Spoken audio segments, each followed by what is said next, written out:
তুমি একদম কিন্তু আমাকে আদর করতে আসবে না। কেন আসবো না? কিসের জন্য আসবো না? আপনি তো আমার বউ, তাহলে কেন আপনাকে আদর করব না? কিন্তু আমি তোমার ভাবি, আর তুমি আমার সাথে এমনটা করতে পারো না। আপনি একটা সময় আমার ভাবি হতেন, কিন্তু এখন আমার বউ। যেটা কিন্তু আমি তোমাকে স্বামী হিসেবে মানি না। তাহলে বিয়ে করেছেন কেন? বিয়ে যেহেতু করেছেন তাহলে আদর করতে দিতে হবে। আমি কি বিয়ে করতে চাইছিলাম নাকি? জোরপূর্বক আমাকে বিয়েটা দেওয়া হয়েছে, সেটা তুমিও খুব ভালো করে জানো। জোরপূর্বক কাউকে কেউ বিয়ে দিতে পারে না। আপনারও মতো ছিল।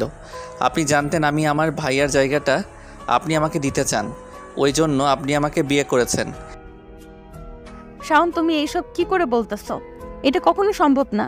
তাছাড়া তোমার ভাইয়ের জায়গাটা আমি কখনো কাউকে দিতে পারবো না। কেন? ভাইয়া আপনাকে যতটুকু ভালোবাসতে পেরেছে, যতটুকু সুখ দিতে পেরেছে, আমি কি আপনাকে ততটুকু সুখ দিতে পারবো না নাকি? তোমার চিন্তাধারা এতটা নিচু কেন? আমি তোমাকে ভালো ভাবতাম, আর তুমি কিনা আমার সাথে এইসব করার চিন্তা করতেছো। প্লিজ, তুমি আমার কাছে আসবে না, তাহলে কিন্তু আমি সত্যিই চিৎকার করব। আপনার যা খুশি তাই করেন, তারপরও আপনি আমাকে আজকে আটকাতে পারবেন না। অনেক দিন হয়ে গেছে, কিন্তু আপনি আমাকে কাছে আসতে দেন না। আমি কি এমন অন্যায় করেছি যার জন্য আপনি আমাকে ভালোবাসতে পারছেন না? আমি কি আপনাকে বিয়ে করে খুব বেশি ভুল করে ফেলেছি? তাহলে সেটা বিয়ের আগেই বারণ করে দিতে পারতেন। দিয়েছিলাম, আর তুমিও বলেছিলে তুমি আমাকে বিয়ে করবে না, আর বিয়ের রাতে বলেছিলে কখনো আমাকে স্ত্রীর অধিকার দিতে পারবে না আর ভালোবাসতে পারবে না। তাহলে এখন জোর করব, এখন করার চেষ্টা করতেছো কেন? হ্যাঁ, সেটা একটা সময় বলেছিলাম, কিন্তু আমার তো কোনো রিলেশন ছিল না। আর নিজের ভাবিকে কেউ বিয়ে করতে চাইবে, কখনো করতে চাইবে না, ওই জন্যই করতে চাচ্ছিলাম না। কিন্তু একটা সময় তো আপনার মায়ায় জড়িয়ে গেছি। আপনার ঘুমন্ত এই সুন্দর চেহারাটাকে দেখে আর আপনার এই সুন্দর শরীরটাকে দেখে আমি আর নিজেকে আটকে রাখতে পারি না। তারপরও আমি আপনাকে জোরপূর্বক নিজেকে টেনে নেই না। তুমি আমাকে নিয়ে এত বাজে চিন্তা ভাবনা করো? আমি না তোমার ভাবি? তাহলে তুমি আমাকে নিয়ে এত বাজে চিন্তা ভাবনা মাথায় আনতে পারো কি করে? আমি তো সেটাই ভাবতে পারছি না। দেখেন, আপনি একটা সময় আমার ভাবি ছিলেন, কিন্তু এখন আমার বউ আপনাকে নিয়ে আমি এসব ভাবতেই পারি। আর আমার অধিকার আছে আপনাকে এমন করে কাছে পাওয়ার। তারপরও কিন্তু আমি আপনাকে জোর করব কাছে টেনে নিয়ে, কিংবা নিজেকে ইচ্ছা করে আপনাকে স্পর্শ করিনি। আপনার ইচ্ছাই সবটা করতে চেয়েছি, যেটাতে আপনার আমার দুজনের সম্মতি থাকবে। তাতে হয়তো আমরা দুজনেই সুখের সাগরে ভেসে যাব। তাই আমি চাই না আপনাকে জোর করে কিছু করতে। আপনি যে নিজে থেকে আমার কাছে আসেন, আমি চাইছি আপনাকে ভালোবেসে ভরিয়ে দিতে। তাহলে আপনি কেন আসতে পারবেন না আমার কাছে? তুমি কেন বুঝতে পারছো না আমি তোমাকে ভালোবাসতে পারবো না? আমি তোমার ভাইয়াকে ভালোবাসতাম, তোমার ভাইয়ার সাথে আমার সবই হয়েছিল। দুজন দুজনকে এত বেশি ভালোবাসতাম, তারপর আমি তোমাকে কি করে ভালোবাসবো বলো? একটা সময় ভাইয়াকে ভালোবাসতেন, কিন্তু ভাইয়া তো এখন আর নেই। তাহলে আজকে 6টা মাস যাবৎ আপনি আমাকে ইগনোর করে চলেছেন। ভাইয়া আমাদের ছেড়ে চলে গেছে প্রায় 1টা বছর হয়ে আসলো। আর তারপর আপনি পুরো 4-5টা মাস নিজের বাবার বাড়িতে ছিলেন। আপনি ওখানে থাকলে কি আপনাকে অন্য কোথাও বিয়ে দিত না বলেন? নাকি আপনি সবটা সহ্য করে নিতেন এমন করেই? হ্যাঁ, বিয়ে দিত, কিন্তু আমি তাকেও স্বামী হিসেবে মানতে পারতাম না। তার উপর যার ভাইয়াকে আমি স্বামী হিসেবে মেনে এসেছি, সে যদি আমাকে স্ত্রীর অধিকার দিতে চায়, তাহলে আমি কি করে তাকে ভালোবাসবো বলো? তাছাড়া সবটা সহ্য করে নিতাম বলতে তুমি কি বোঝাতে চাইছো? আপনি অতটাও ন্যাকা নন যতটা সাজার চেষ্টা করছেন। একটা মেয়ে একটা পুরুষের স্পর্শ যবে থেকে পেতে শুরু করে না, ওই স্পর্শের কথা সে কখনোই ভুলতে পারে না। শেষ পর্যন্ত তার ওই পুরুষের কাছে ফিরে আসতে হয়, কারণ এই স্পর্শটা এতটাই মধুর হয় আর এতটাই সুখের হয় যে সুখটা ওই স্ত্রী তার স্বামীর কাছ থেকে প্রত্যেক দিন পেতে চায়। তাই আমিও জানি যে আপনি এমনটাই চাইবেন, তাই আমাকে দূরে সরানোর চেষ্টা করবেন না। আপনার থাকতে কষ্ট হবে, আপনি সেই সুখটা পাবেন না যেটা থেকে আপনি পেতেন। এখন কিন্তু আমি চাইলে আপনাকে সেই সুখে রাখতে পারি। ছি, তোমার চিন্তাধারা এতটা বাজে। আমি তোমাকে ছোট ভাইয়ের মতো ভাবি, আর একটা সময় তুমি আমাকে ভাবি বলে ডাকতে, দেবর হিসেবে ভাবতাম, আর তুমি কিনা আজকে এইসব চিন্তা করছো আমাকে নিয়ে। আমি তোমার কাণ্ড দেখে অবাক হয়ে যাচ্ছি। আপনি যা ভাবার ভাবতে পারেন, আপনি আমার বউ, আমি আপনাকে নিয়ে ভাবতেই পারি। আজকে আপনি চান বা না চান, তারপরও আপনাকে আমার কাছে আসতে হবে, কারণ আমি আপনাকে ভালোবাসি আর আপনারও আমাকে ভালোবাসতেই হবে। তাই এত ন্যাকামি করে কোনো লাভ হবে না। ভালোই ভালোই বলছি, আপনি আমার কাছে আসবেন কি না? না হলে কিন্তু আমাকে জোর করে আপনাকে আদরটা করতে হবে। সেটা কি খুব ভালো হবে বলেন? প্লিজ শাওন, এমন কিছু করো না। তুমি তো জানো আমি তোমাকে স্বামী হিসেবে মানতে পারি না। তার উপরে বিয়ের পর থেকে তোমার থেকে দূরে থাকার চেষ্টা করি, তারপরে তুমি কেন এমন করে আমাকে কাছে পেতে চাইছো? তুমি কি বুঝতে পারতেছো না এই সম্পর্কটা কখনো সম্ভব না? তারপরও তুমি এরকম পাগলামি করতেছো। তোমাকে আমি আর কতবার করে বোঝাবো যে এটা কখনো সম্ভব না? তুমি যদি জোর করেও আমাকে কাছে টেনে নাও, তারপরেও আমি কখনো তোমাকে স্বামী হিসেবে মানতে পারবো না। কি সমস্যা বলেন তো, সত্যি করে আমাকে বলেন। নাকি আমি আপনার স্বামীর ছোট ভাই ছিলাম বলে আপনি ভালোবাসতে পারবেন না? নাকি আমার মধ্যে ওইটুকু দুর্বলতা আছে যেটুকুর কারণে আপনাকে আমি সুখে রাখতে পারবো না? আপনি এমন করে বলতেছেন, মনে হচ্ছে আমি কখনো সুখ দিতে পারবো না, যেটা আপনি চান। দেখেন, একটাবার আমার কাছে এসে দেখেন, আমার মধ্যে শূন্যতা কাজ করে। আপনাকে কাছে পাওয়ার তীব্র আকাঙ্ক্ষা আমার মধ্যে কাজ করে। আমি আপনাকে বলে বোঝাতে পারি না আপনি আমাকে ছেড়ে আমি কি করে দূরে আছি। আপনি কেন বুঝতে পারেন না? এটুকু আমাকে দূরে সরিয়ে রেখে নিজেও কি এরকমভাবে দিনের পর দিন তীব্র আকাঙ্ক্ষাকে চেপে রেখে ভালো থাকতে পারছেন বলেন? শাওনের এরকম ধারা কথাতে সুমি মাথা নিচু করে রইল। তখন শাওন এগিয়ে গিয়ে ওর মুখের দুই পাশে হাত রেখে ওর কপালে আলতো করে ঠোঁটজোড়া ছোঁয়াতেই সুমি ওর দিক থেকে নিজেকে ছাড়িয়ে নেওয়ার চেষ্টা করলেই শাওনের চোখে পানি টলমলো করতে লাগলো। ও বলল, বিশ্বাস করেন, সত্যি ভালোবাসি। আমি তো চাইছিলাম না ভালোবাসতে, কিন্তু একটা সময় ভালোবাসতে বাধ্য হয়েছি। আর এখন এত বেশি ভালোবাসি যে আপনাকে ছেড়ে একটা মুহূর্ত থাকতে পারি না। আমি কোনো কাজে নিজেকে মন বোঝাতে পারি না, শুধু আপনাকে কাছে পাওয়ার একটু তীব্র আকাঙ্ক্ষার জন্য। আমি কেন বুঝতে চাইছেন না যে এই আকাঙ্ক্ষাটা কখনো মিটবে না যতক্ষণ না আপনি আমাকে নিজে থেকে এসে ধরা দিবেন আমার কাছে? আপনি তারপরও কেন এরকম পাগলামি করছেন বলেন? আপনি কি আমাকে কষ্ট দিয়ে ভালো থাকতে পারবেন বলেন? সুমি তারপরও কোনো কথা বলছে না। শাওনের দিকে অসহায় দৃষ্টিতে তাকিয়ে রইল। আর শাওন ভাবল সুমি হয়তো চায় না ওকে কাছে পেতে। তাই শাওন একটা তাচ্ছিল্যের হাসি দিয়ে বলতে লাগলো, বুঝতে পেরেছি, ভাইয়ার মতো আমিও যদি আপনার থেকে দূরে হারিয়ে যাই, তাহলে আপনি আমার ভালোবাসাটা বুঝতে পারবেন, তাই তো? সেটাই বোধহয় ভালো হবে। আপনি বাসা থেকে চলে গেছিলেন, ওইটাই ভালো ছিল। আপনার আমার আব্বু আম্মুর কষ্টটা দেখে আপনাকে এখানে রাখতে আসতে চাইছিল না। তার উপর আব্বু আম্মু এত বেশি পাগলামি করছিল, যার জন্য আপনাকে বিয়েটা করতে হয়েছে। আমি চাইছিলাম না বিয়েটা করতে, জানতাম আপনি কখনো আমাকে স্বামীর অধিকার দিতে পারবেন না, কিন্তু আজকে শেষ পর্যন্ত আপনাকে বিয়ে করতে হয়েছে।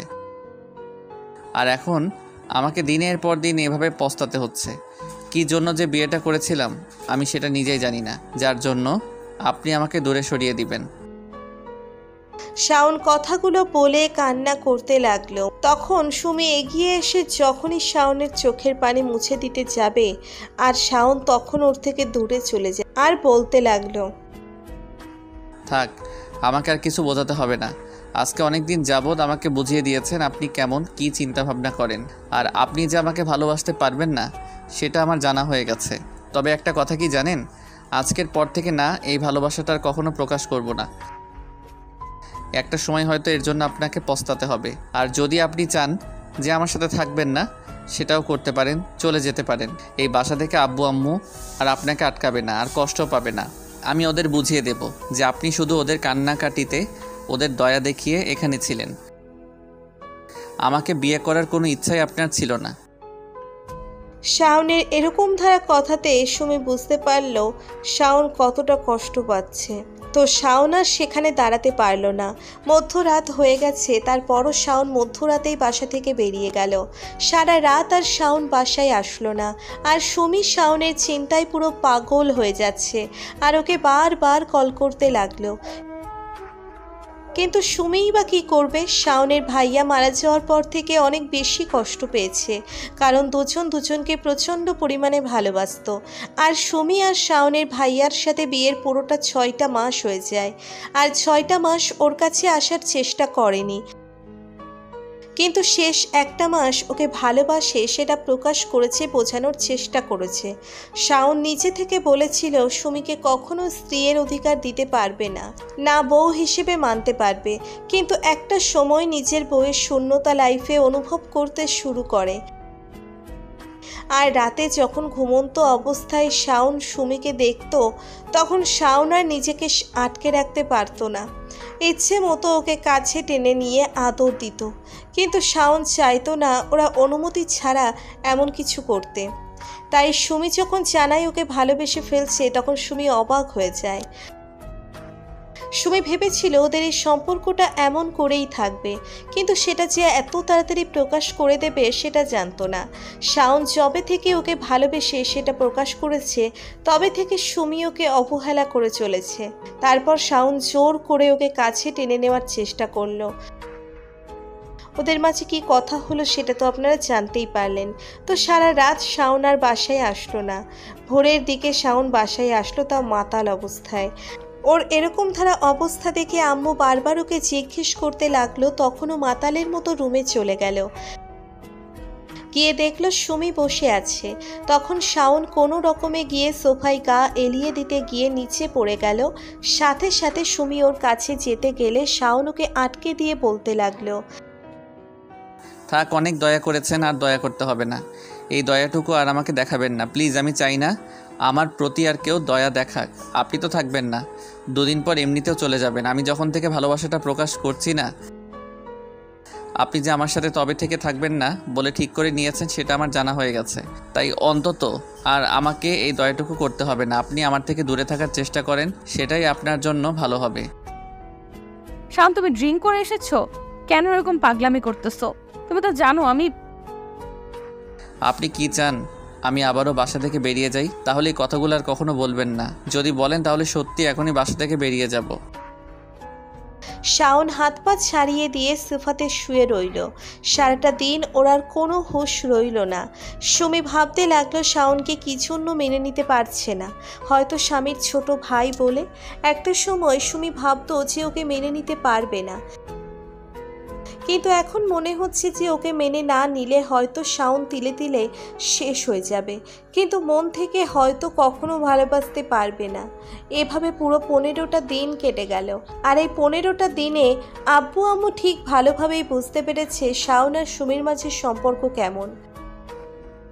শেষ যেদিন শাওন বাসায় আসে মধ্যরাতের দিকে, তখন সুমি দরজা খুলে দেয়। তারপর খেয়াল করে দাঁড়িয়ে আছে শাওন রুমের দিকে যেতে গেলে পড়ে যেতে নিলে, তখন সুমি ওকে জড়িয়ে ধরে ফেলে। তখন ওর দিকে একবার তাকিয়ে নিজেকে ছাড়িয়ে নেওয়ার চেষ্টা করলে ওকে বলে, কি পাগলামি করতেছো? পড়ে যাবে তো। শাওন খেয়াল করলো সুমির গোলাপের পাপড়ির মতো ঠোঁটজোড়া যেন ওকে কাছে টানছে। এমন কিছু দেখে শাওন আর নিজেকে কন্ট্রোল করে রাখতে পারল না। যখনই সুমিকে নিজের কাছে টেনে নিয়ে কিস করতে যাবে, সুমি ওকে দেওয়ার চেষ্টা করে। তারপর শাওন ওকে জোরপূর্বক কোলে উঠিয়ে নিল। সুমি নিজেকে ছাড়িয়ে নেওয়ার চেষ্টা করলো। শাওন বলতে লাগলো, আজকের দিনটাই অন্তত আমাকে আটকাতে পারবে না, কারণ আজকে আমি তোমাকে অনেক ভালোবাসবো। তুমি চাও বা না চাও, আজকে আমি জোর করে তোমাকে আদর করব। প্লিজ আমাকে আটকে দিও না বউ। শাওনের এরকম মাতাল কণ্ঠের কথা শুনে সুমির যেমন ভয় লাগছে, তেমনি ওকে আটকানোর চেষ্টা করতে ইচ্ছে করছে। তারপরও কেন জানি মন চাইল না আর আটকাতে। আর তারপর যেটা হলো সেটার জন্য সুমি কিংবা ঈশান কেউই প্রস্তুত ছিল না। শাওন নেশার ঘরে এরকম কিছু করেছে, আর সুমি ওকে আটকাতে চেয়েও পারল না, কারণ শাওন প্রচণ্ড পরিমাণে নেশা করে আসছে, যার জন্য ওর শক্তির সাথে সুমি পেরে উঠল না। সুমি শাওনের কাছে রোম্যান্টিক আত্মসমর্পণ করলো, আর শাওন জোর করে সুমিকে আদরে আদরে ভরিয়ে দিল। তারপর ওর বুকে মাথা রেখে জড়িয়ে ধরে ঘুমিয়ে পড়ল।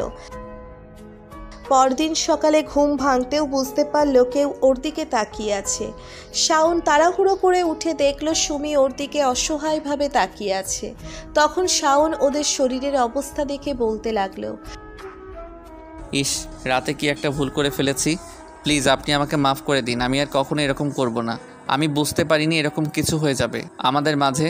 আমি যদি জানতাম যে নেশার ঘরে এরকম কিছু করে ফেলবো, তাহলে আর কখনো বাসায় আসতাম না।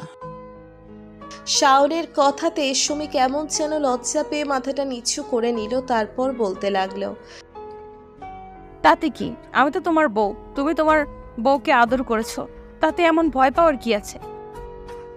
মানে আপনি কি বলতে চাইছেন আপনি তো আমাকে স্বামী হিসাবে মানেন না, তাহলে এইসব? একটা সময় মানতে পারতেছিলাম না, কিন্তু তোমার এই কয়েকটা দিনের এরকম পাগলামিতে তোমাকে ভালোবাসতে বাধ্য হয়েছি। আর আমি চাই এখন থেকে তুমি আমাকে এমন করেই ভালোবাসো। সুমির এরকম ধারা কথাতে শাওন ওকে বুকের সাথে শক্ত করে জড়িয়ে ধরল, কান্না করে দিল আর বলতে লাগলো, সত্যি এরকম ভালোবাসা চান তো? ভালোবাসতে পারবেন তো আমাকে সব সময় এমন করে? সুমি শাওনকে জড়িয়ে ধরে হ্যাঁ সূচক উত্তর দিল, আর শাওনও ওকে শক্ত করে জড়িয়ে ধরল। তো ভালো থাক ভালোবাসা। আমাদের ভিডিওটি কেমন লেগেছে তা কমেন্ট করে জানাতে ভুলবেন না। আর ভিডিওটি যদি ভালো লেগে থাকে তাহলে একটি লাইক করুন। ধন্যবাদ সবাইকে আমাদের পাশে থাকার জন্য। আল্লাহ হাফিজ।